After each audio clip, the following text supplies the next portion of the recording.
حضرت آدم علیہ السلام سب سے پہلے نبی اور انسان تھے۔ اللہ نے آپ کو مٹی سے تخلیق فرمایا، پھر آپ علیہ السلام کے جسم میں اپنی طرف سے خاص روح پھونکی۔ اللہ نے آپ کے لیے آپ کی بیوی حضرت حوا علیہ السلام کو پیدا فرمایا۔ اس طرح آپ علیہ السلام کے ذریعے نسل انسانی کا آغاز ہوا۔ اللہ تعالیٰ نے فرشتوں کے سامنے حضرت آدم علیہ السلام کی تخلیق کا ذکر فرمایا کہ میں زمین میں اپنا نائب بنانے والا ہوں۔ فرشتوں نے عرض کیا، کیا تو ایسی مخلوق بنائے گا جو زمین میں فساد مچائے گی اور خون بہائے گی؟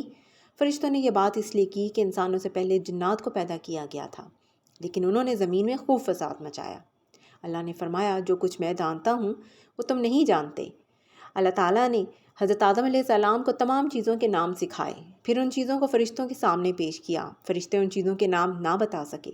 حضرت آدم علیہ السلام نے ان سب چیزوں کے نام بتا دیے، کیونکہ اللہ نے حضرت آدم علیہ السلام کو علم کے لحاظ سے فرشتوں پر فضیلت عطا فرمائی تھی۔ اللہ تعالیٰ نے فرشتوں کو حضرت آدم علیہ السلام کو سجدہ کرنے کا حکم دیا۔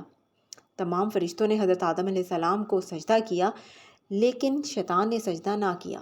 شیطان جنات میں سے تھا، لیکن اللہ نے اس کی عبادت گزاری کی وجہ سے اسے فرشتوں میں شامل کر دیا تھا، مگر شیطان نے تکبر کیا۔ اللہ تعالیٰ نے شیطان سے پوچھا کہ تم نے میرے حکم کی نافرمانی کیوں کی؟ شیطان نے کہا، میں آدم سے بہتر ہوں۔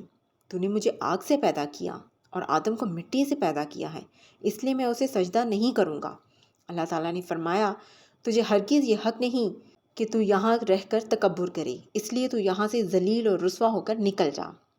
شیطان نے اللہ سے قیامت تک کے دن کے لیے مہلت مانگ لی، تاکہ وہ اللہ کے بندوں کو اللہ کے سیدھے راستے سے ہٹا سکے۔ چنانچہ بندوں کی آزمائش کے لیے اسے یہ مہلت دے دی گئی، مگر وہ اللہ کے چنے ہوئے بندوں کو سیدھے راستے سے نہیں ہٹا سکے گا۔